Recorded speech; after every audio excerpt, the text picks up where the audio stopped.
주신 하나님 말씀 다니엘서 3장 19절 말씀부터 30절까지 말씀입니다. 구약 성경 1236쪽 다니엘서 3장 19절부터 마지막 30절까지 저와 여러분이 한 절씩 교독하도록 하겠습니다.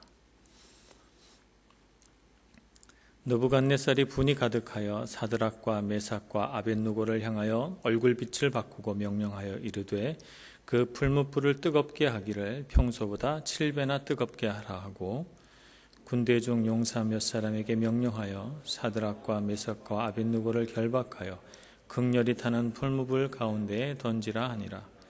그러자 그 사람들을 겉옷과 속옷과 모자와 다른 옷을 입은 채 결박하여 맹렬히 타는 풀무불 가운데에 던졌더라. 왕의 명령이 엄하고 풀무불이 심히 뜨거우므로 불꽃이 사드락과 메삭과 아벳느고를 붙든 사람을 태워 죽였고 이 세 사람 사드락과 메삭과 아벳느고는 결박된 채 맹렬히 타는 풀무불 가운데에 떨어졌더라. 그때 느부갓네살 왕이 놀라 급히 일어나서 모사들에게 물어 이르되 우리가 결박하여 불 가운데에 던진 자는 세 사람이 아니었느냐. 그들이 왕에게 대답하여 이르되 왕이여 옳소이다 하더라. 왕이 또 말하여 이르되 내가 보니 결박되지 아니한 네 사람이 불 가운데로 다니는데 상하지도 아니하였고 그 넷째의 모양은 신들의 아들과 같도다 하고 느부갓네살의 맹렬히 타는 풀무불 악이 가까이 가서 불러 이르되 지극히 높으신 하나님의 종 사드락 메삭 아벳느고야 나와서 이리로 오라 하매 사드락과 메삭과 아벳느고가 불 가운데에서 나온지라. 총독과 지사와 행정관과 왕의 모사들이 모여 이 사람들을 본즉 불이 능히 그들의 몸을 해하지 못하였고 머리털도 그을리지 아니하였고 겉옷빛도 변하지 아니하였고 불탄 냄새도 없었더라. 느부갓네살이 말하여 이르되 사드락과 메삭과 아벳느고의 하나님을 찬송할지로다. 그가 그의 천사를 보내사 자기를 의뢰하고 그들의 몸을 바쳐 왕의 명령을 거역하고 그 하나님 밖에는 다른 신을 섬기지 아니하며 그에게 절하지 아니한 종들을 구원하셨도다. 그러므로 내가 이제 조서를 내리노니 각 백성과 각 나라와 각 언어를 말하는 자가 모두 사드락과 메삭과 아벳느고의 하나님께 경솔히 말하거든 그 몸을 쪼개고 그 집을 걸음토로 삼을지니 이는 이같이 사람을 구원할 다른 신이 없음이니라 하더라. 왕이 드디어 사드락과 메삭과 아벳느고를 바벨론 지방에서 더욱 높이니라. 아멘. 새해가 돼서 그동안 묵상해왔던 다니엘서를 또 이어서 같이 묵상하고자 합니다. 오늘 사드락과 메삭과 아벳느고 우리가 초등학교 시절에 우리 교회 학교를 다녔다면 누구든지 한 번쯤은 들어봤을 그 유명한 이야기, 풀무불에 던져진 이 세 친구의 이야기입니다.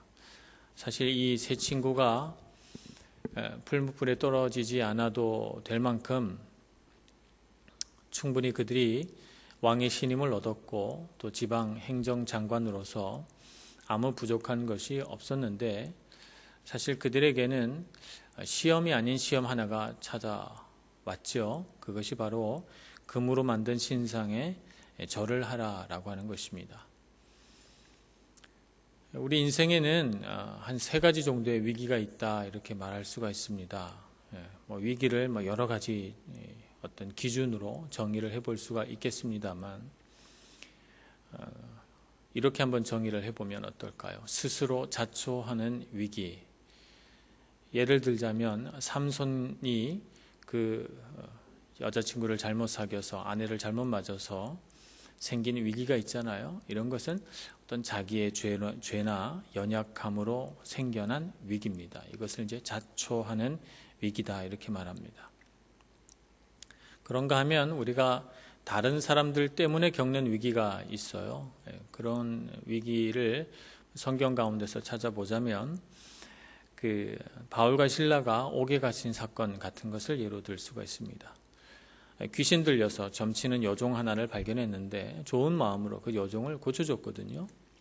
그랬더니 그 여종을 그 여자 노예를 데리고 있던 주인이 화가 났어요. 그 여종을 시켜서 점을 치면서 돈을 벌었는데 그 수입 수단이 그쳐버렸기 때문에 그렇죠. 그래서 당장 관청에 달려가서 온갖 거짓말로 모함을 해서 바울과 실라를 감옥에 이렇게 집어넣습니다. 또 그 지방 관청은 자세히 재판도 안 해보고 퇴장을 명해서 몽둥이로 잔뜩 얻어맞고 감옥에 갇히게 되지요. 이튿날 그 모든 잘못된 일에 대하여 소명이 되고 그 억울함을 풀게 되지만, 그러나 그런 일들을 당할 때 우리 참 견디기가 힘이 들죠. 다른 사람들 때문에 이렇게 위기를 겪게 되는 경우도 있습니다. 그런가 하면 하나님을 위해 겪는 위기도 있습니다. 다윗과 같은 경우가 바로 그렇죠. 다윗은 소년이었고 그 전쟁터에 나설 만큼 그렇게 체격이 건장한 청년이 아니었는데도 불구하고 이미 전장에는 갑옷을 입고 무기를 들고 전쟁을 하려고 나선 많은 군인들이 있었고 그의 형 세 사람도 그 전쟁터에 군인으로 와 있었기 때문에 누구도 다윗더러 전쟁터에 나와서 골리앗과 싸우라 이렇게 말하지 않았습니다. 그런데 하나님이 모욕당하는 것을 견딜 수가 없었던 다윗은 하나님을 위해 스스로 위기 가운데 들어가기로 결심합니다. 이것이 하나님을 위한 위기죠. 오늘 금신상 앞에서 절하라라고 하는 명령을 이 세 친구가 들었을 때 그들은 마음에 근심이 있었을지 모르겠습니다. 이미 왕으로부터 지방 행정장관의 직위를 받았고 충분히 그들이 누릴 수 있고, 지금 현재 상황은 노예로 사로잡혀 와서 비록 왕궁에서 크긴 했지만 노예의 신분이나 다름없는 그들이 이 바벨론의 행정장관이 됐으니 얼마나 좋은 기회입니까? 정말 좋은 기회고, 이거 금신상 앞에 절 한 번만 하면 그들에게는 일평생의 보장이 되는데, 누가 절 안 한다고 해서 유대인들이 옆에 있다가 고발하거나 그러진 않잖아요. 이곳은 이방의 땅이고 자신의 신앙을 포기한다고 해서 누가 뭐라고 그럴 사람 없습니다. 그런데 이 세 친구는 하나님을 위하여 위기 가운데 들어가기로 결심합니다. 그래서 절을 할 수 없다 이렇게 말합니다. 그 많은 전국 각 곳에서 행정관들과 또 높은 사람들이 다 모여서 임금의 명령대로 그 금신상에게 절을 하고 있는데 이 세 친구가 거역을 하니 왕이 화가 머리끝까지 납니다. 오늘 19절 말씀에 보면 느부갓네살이 분이 가득하여 라고 표현하고 있습니다. 얼마나 화가 났는지 분이 가득한가요? 왜 이렇게 화가 났을까? 바빌론이 여러 나라를 점령해서 여러 나라의 신들을 다 그 아래로 복속시키고 각기 다른 문화와 각기 다른 언어와 각기 다른 역사를 가진 많은 나라를 한 나라로 통합했단 말이죠. 이 다양한 민족과 다양한 문화를 가진 이 사람들을 어떻게 하나로 만들어낼까? 이 느부갓네살 왕으로서는 어리석게도 한 가지 생각밖에 없었어요. 하나의 우상을 또 만들어서 그 우상 아래서 자기가 통일한 이 중근동 일대의 모든 나라를 복속시키리라 이렇게 생각한 것이죠. 그래서 금신상을 세워놓고 거기에 절하라고 말하고 그것을 통해서 자기의 왕권을 강화하려고 했던 것입니다.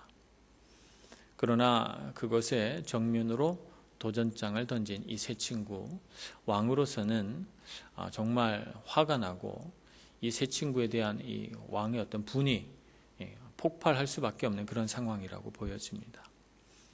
자, 이 위기 속에서 이 세 친구는 무슨 마음으로 이렇게 하나님을 위해 위기를 자초했던 것일까? 그런 일들이 어떻게 이 세 소년에게 가능했던 것일까? 우리에게 만약 이런 인생의 어떤 위기가 온다면 나는 그렇게 할 수 있는가? 나는 과연 인생의 위기 앞에서 어떤 자세를 갖고 있는가? 나는 위기 속에 들어갔다고 생각했을 때 나는 그 위기를 어떻게 풀어내는가? 라고 하는 것들을 우리가 한번 생각을 해봐야 될 줄로 생각합니다. 먼저 이 세 손이 이와 같이 위기 속에서 담대한 결정을 할 수 있었던 것은 어느 한순간 그들에게 이런 무모한 용기가 생겼기 때문이 아닙니다. 이 세 소년이 걸어온 믿음과 신앙의 삶이 있었던 것이죠.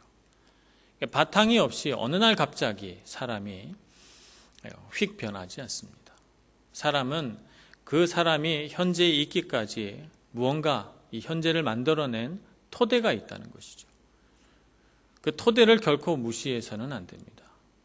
우리는 많이 우리 인생을 어느 날 휙휙 바뀌어서 내 인생이 뭔가 중대한 전환점 속에서 뭔가 잘 될 길을 그렇게 바라는 마음이 있지만 사실 그것은 로또 당첨을 바라는 마음과 똑같습니다. 우리 인생은 그렇게 갑자기 이렇게 변화되지 않습니다. 하나님 외에 우리 인생을 그렇게 바꿔낼 수 있는 것은 아무것도 없습니다. 믿음과 신앙도 사실은 토대가 굉장히 중요합니다. 내가 어떤 토대 속에서 신앙생활을 해왔는가, 내가 현재 어떤 기반 위에 서 있는가 굉장히 중요하고 그 기반 위에서 자꾸 우리의 믿음이 성장해야 되죠. 그래서 믿음은 성장하는 것이다. 성장이 정체되면 그 믿음은 자꾸 작아집니다. 성장이 정체되면 그 자리에 그대로 있는 것이 아니고 믿음은 자꾸 작아져 버립니다. 그래서 우리는 자꾸 믿음을 키워내야 돼요. 성장시켜내야 됩니다. 믿음을 성장시키려고 하려면 어떻게 해야 되는가? 우리가 한 2가지 정도를 경계해야 되고 우리의 믿음을 성장시키기 위해서 한 2가지 정도를 우리가 거절해야 됩니다. 그 첫 번째가 부정적인 것을 과대평가하면 안 됩니다.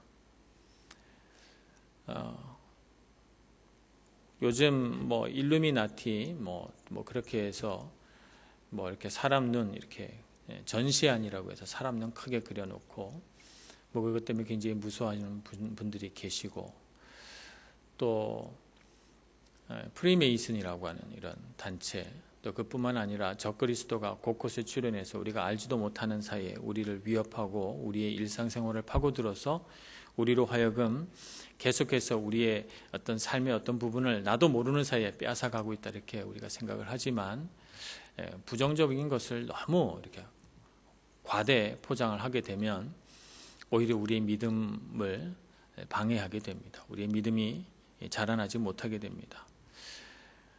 부정적인 것이라 하더라도 그냥 그것을 있는 그대로 사실로 봐야 되고 그것이 너무 확대돼서 하나님보다 더 커지는 우리의 믿음을 저해하는 수준까지 가서는 안 됩니다. 이 세상의 어떤 것도 하나님의 능력, 하나님의 어떤 권세 앞에 힘을 쓰지 못한다는 사실을 우리가 잘 알아야 됩니다. 그래서 부정적인 것을 과대평가하면 안 되죠. 우리 믿음이 자라나려고 하면 항상 우리의 눈은 우리가 놓여있는 어떤 위기, 우리가 바라본 어떤 부정적인 것들에 초점 맞춰져서는 안 되고 하나님을 향해 초점 맞춰져야 됩니다.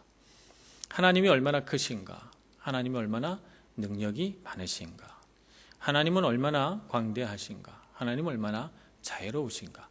우리의 시선이 항상 하나님을 향해 가 있어야 우리 주변에는 수많은 부정적인 것들, 우리를 자꾸 붙들어 넘어지게 하고 우리의 마음을 빼앗아 가려고 하는 수많은 나쁜 것들로부터 우리 자신을 보호할 수가 있는 것이죠.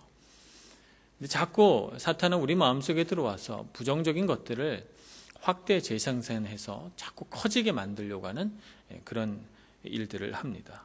우리는 부정적인 것을 크게 하지 말고 하나님을 크게 봐야 됩니다. 우리 삶 가운데 하나님이 점점 커져야 됩니다. 그렇게 될 때 우리가 놓여있는 위기 속에서도 우리의 믿음은 성장하게 될 것입니다. 2번째, 우리가 믿음이 성장하려면 감정이 아니라 하나님의 약속에 초점을 맞춰야 됩니다. 엘리야가 갈멜산에서 얼마나 놀라운 능력을 발휘했어요. 바알 선지자와 아세라 선지자들을 거기서 700명이 넘는 사람들을 해치우고 승리를 노래하고 거기서 또 비가 내리게 하고 말이죠. 대단한 능력을 발휘했는데 곧 이사벨이 자객을 보내서 죽인다 하니까 너무 놀라고 두려워서 막 도망을 갑니다. 광야로 막 가서 로뎀나무 아래 이른 이 엘리야가 탄식을 하며 하나님께 기도하기를 차라리 나를 여기서 죽여주옵소서 이렇게 기도합니다. 이 엘리야의 마음을 잘 이해해야 되는데요. 엘리야는 자신이 하는 그 모든 행위, 하나님을 위해서 했던 그 모든 제사와 바알 선지자와 아세라 선지자들을 처단하고 신앙을 새롭게 하려고 했던 그 모든 수고가 다 헛고생이 됐다고 생각한 거예요. 그래서 나의 모든 사역은 실패했다고 생각한 것입니다. 그래서 그 절망과 그 실패감에 사로잡혀서 로뎀나무 아래서 죽기를 자청하고 있는 것이죠. 이것이 바로 엘리야가 갖고 있는 감정이에요. 엘리야는 그 감정이 맞다고 생각했고 그 감정에 충실해서 차라리 나를 여기서 죽게 내버려 달라고 그렇게 말합니다. 그런데 그 감정이 옳았습니까? 그렇지 않았습니다. 하나님께서 엘리야를 통해서 하실 일이 있고 또 엘리야가 아닌 다른 사람을 통해서 하실 일이 있고 하나님께서는 무수한 사람들을 사용하셔서 얼마든지 하나님의 일을 자유롭고 다양하고 풍성하게 해나갈 수가 있는 것이죠. 엘리야가 느끼는 감정은 잘못된 감정이고 그만의 감정인 것이죠. 자신의 감정 속에 빠져들어서 굉장히 괴로워하면서 죽기를 자청하는 이 엘리야의 감정을 하나님께서 다독다독 하셔가지고 물과 또 음식을 먹게 해서 호렙산으로 걸어가게 합니다. 우리도 인생을 살아가다 보면 불현듯 어떤 감정 같은 것이 엄습해 올 때가 있어요. 우리가 다양한 감정을 겪게 되죠. 어떤 때는 분노의 감정도 경험하고 어떤 때는 사랑의 감정도 경험하고 어떤 때는 좌절의 감정도 경험하고 어떤 때는 실망이나 배신의 감정도 경험하고 다양한 감정을 우리가 경험하고 살아갑니다만 감정은 우리가 신뢰할 만한 것이 못 된다 하는 것을 우리가 알아야 됩니다. 감정이 주는 신호도 물론 중요합니다. 그것을 무시하라는 것은 아니지만 그러나 감정이 항상 옳지는 않습니다. 우리가 그것을 알아야 되죠. 나의 감정이 항상 옳은 것은 아니다. 또 감정이 사실은 아니다 하는 것도 우리가 알아야 돼요. 감정을 우리가 막 이렇게 느끼다 보면 내 감정이 사실인 걸로 생각하지만 사실은 사실이고 감정은 감정인 것이지 감정과 사실이 하나는 아니에요. 같은 것은 아닙니다. 그런데 정서적으로 미숙한 사람일수록 감정과 사실을 혼동합니다. 그래서 내가 느끼는 것이 사실이라고 생각하죠. 그렇지 않죠. 그래서 사탄은 종종 우리가 느끼는 감정을 이용해서 우리 안으로 들어와서 거짓말을 심어줍니다. 그래서 누군가를 향해서 굉장히 의심하게 만들고 누군가의 마음속에 엘리야처럼 굉장한 좌절감을 심어주기도 하고 때로는 정말 내가 사랑하지 말아야 할 사람을 막 정신없이 사랑하게 만들고 말이죠. 사탄은 우리 마음속에 들어와서 어떤 감정을 불러일으켜서 그 감정을 조종함으로써 우리의 마음을 빼앗아 가려고 합니다. 그래서 우리는 때로는 진실되게 우리의 감정을 느껴야 되지만 감정에 속지는 말아야 한다는 것을 알아야 합니다. 나의 감정을 타고 혹시 사탄이 들어와 내 마음을 빼앗고 있지는 않은가 잘 생각을 하고 그것에 현혹되지 않도록 주의해야 합니다. 그렇게 하기 위해서는 우리가 하나님의 약속에 우리의 초점을 맞춰야 합니다. 하나님께서 나에게 어떤 약속을 주셨는가 하는 것을 알아야 합니다. 우리가 연초에 하나님 말씀을 하나씩 다 받았어요. 다 받아서 가지고 있는데 각자 자신만이 알 수 있을 거라고 생각합니다. 하나님께서 올해 나의 마음을 어떻게 인도해 가시는가. 또 연초에 받은 하나님 말씀 외에도 우리가 기도하면서 성경을 보면서 늘 하나님의 약속의 말씀을 받잖아요. 그 약속의 말씀을 잘 품고 그 말씀이 나를 인도해 가게 만들어야지 감정이 나를 끌고 가게 만들면 안 됩니다. 감정이 나를 끌고 가게 하면 감정에 따라서 이리 끌려다니고 저리 끌려다니다가 지치고 낭망하고 많은 실패를 맛보게 되는 거예요. 인간관계에도 실패를 맛보게 되고 우리의 믿음이 성장하는 일에도 실패를 맛보게 되고 엘리야처럼 말입니다. 그래서 우리는 항상 하나님의 약속에 초점을 맞추고 하나님의 음성에 귀를 기울여야 해요. 히브리서 13장 5절에 보면 내가 과연 너희를 버리지 아니하고 과연 너희를 떠나지 아니하리라 라고 하는 말씀이 있습니다. 이런 말씀을 딱 마음에 품고 어떤 위기 상황 속에서도 이 말씀이 나를 이끌고 가게 해야지 감정에 사로잡히면 안 되죠. 오늘 위기 속에서 사드락과 메삭과 아벳느고는 이런 감정적인 동요나 어떤 감정적인 어떤 어려움에 빠지는 일이 없습니다. 이들은 너무나도 담대해요. 그들의 어떤 정서적인 면들이 하나님 앞에서 얼마나 단단하게 훈련되어 세워졌는가 하는 것을 보면 나이는 어리지만 이 소년들은 마치 어떤 나이 든 사람보다도 성숙한 인격자로 느껴집니다.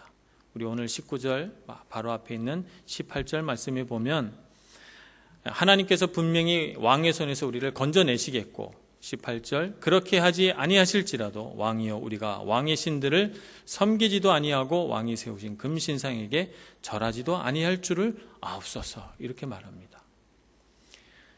이 세 소년의 마음 안에는 하나님께서 어떤 약속과 어떤 믿음을 주셨는가 하는 것들을 분명하게 알고 있어요.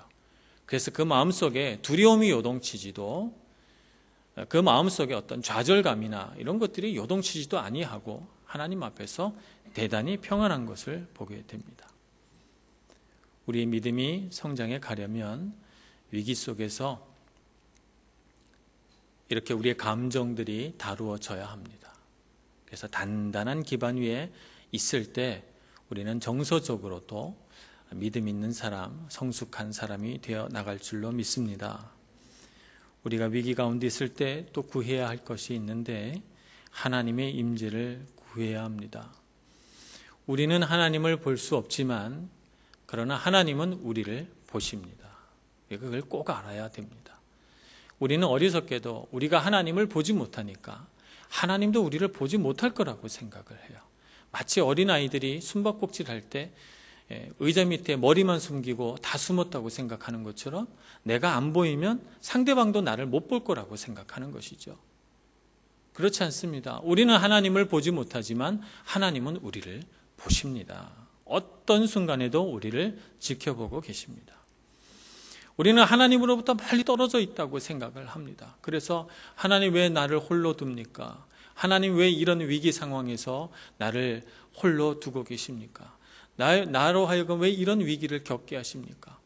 왜 나로 하여금 이렇게 어려운 상황에 혼자 있어 아무런 도움도 받지 못하게 합니까? 하나님은 어디 계십니까? 라고 말하지만 그러나 하나님은 언제나 우리와 함께 하십니다. 내 마음속에서 느끼지 못할 뿐 하나님은 언제나 우리와 함께 하십니다. 그래서 우리는 위기 속에서 하나님의 임재를 구하는 기도를 해야 됩니다. 하나님께서 내 곁에 계시고 하나님께서 나를 지켜보시고 하나님께서 분명히 이 위기 속에서 나를 구원해 주실 거라는 하나님의 임재를 구하는 기도를 해야 되지요. 임재를 구하는 기도는 마치 풍랑 속에서 흔들리는 이 배, 정말 전복이 될 것 같은 이 배에서 바다에다 닷을 내리는 것과 똑같습니다. 사도행전 27장에 보면 풍랑을 만난 바울과 실라 바울 일행이 등장합니다. 바울이 이제 지중해를 건너서 이태리 로마로 가려고 하는 중에 막 빨리 겨울이 오기 전에 빨리 가려고 하다가 그만 폭풍우에 휘말리게 됩니다. 그리고 막 어디론가로 가다가 폭풍우가 막 휘몰아치고 있는 중에 어떤 암초 같은 데 걸리게 되는 거예요. 그래서 여기서 더 나아가다가는 어떤 암초나 이런 데 부딪혀 배가 산산조각이 날 수 있겠다 생각한 이들이 배에서 무려 닷을 4개나 던져 내립니다. 닷을 4개나 던져서 바다에다가 깊이 내려놓고 풍랑을 밤새도록 견디어냅니다. 바울이 기도하고 선원들은 눈을 뜬 채로 밤을 꼬박 새고 아침이 되어 풍랑이 서서히 잦아드니 그들이 어떤 해안에 도착했다는 것을 알게 돼요. 그리고 그 모래톱을 향해서 배를 서서히 몰 수 있게 되고 그리고는 그 섬에 상륙하게 됩니다. 그 섬이 바로 몰타 섬이죠. 성경에는 멜리데 섬이라고 이렇게 나와 있습니다. 우리가 위기 속에 있을 때 하나님의 임재를 구하는 방법은 기도의 닷을 깊이 내려야 되는 것입니다. 많은 사람들이 위기 상황이 왔을 때 오히려 기도하지 못하는 것을 보게 됩니다. 위기가 왔을 때 하나님 앞에 기도해야 됩니다. 더 기도해야 되고 닷을 하나 내려서 부족하면 2개 내려야 되고 2개 내려서 부족하면 3개 내려야 되고 위기 상황을 하나님의 임재를 구하는 기도로 이겨내시는 여러분 모두가 되시기를 축복합니다. 하나님의 임재를 구할 때 우리는 위로를 얻게 되고 소망을 다시 얻게 되고 힘을 내게 되고 위기를 이겨낼 지혜도 얻게 됩니다. 하나님 임재 아래 깊이 닷을 내리시고 기도하시는 여러분들 되시기를 바랍니다. 세 번째, 우리는 위기 속에서 하나님을 새롭게 깨달아야 합니다. 많은 사람들이 위기를 모면하기만 되면 됐다고 생각을 합니다. 그래서 위기를 넘어왔는데 아무것도 배운 게 없어요. 그렇다 그러면 그 위기는 우리 인생에서 대단히 소모적인 것이 되죠.